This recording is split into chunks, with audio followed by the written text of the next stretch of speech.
একজন সেনাপ্রধান ৩৬,৫৬২ সেনাদের নিয়ে একটি বর্গগ্রুপ গঠন করতে চান। গঠন করার পর তিনি দেখলেন কিছু সেনা অব্যবহৃত থেকে গেল। অব্যবহৃত সেনার সংখ্যা কত?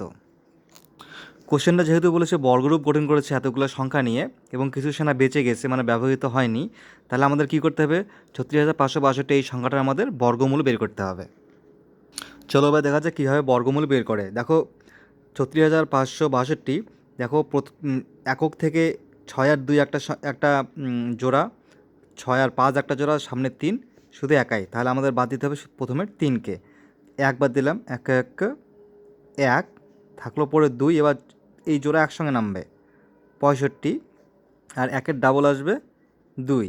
এবার এমন একটা সংখ্যা বাদ দিতে হবে, কত বাদ দিই দেখো, যদি আমরা 9 বাদ দিই তাহলে এই 9 এখানেও বসাতে হবে, আর 9 দিয়ে 29কে গুণ করলে হবে 9 লং 81 1, 9 দুগুণে 18 আর 8 26, তার মধ্যে পড়ে থাকলো 4। এবার এই 6 আর 2 একসঙ্গে নামবে। এবার দেখো 29-এর সঙ্গে এই 9 যোগ হয়ে এখানে হবে 38।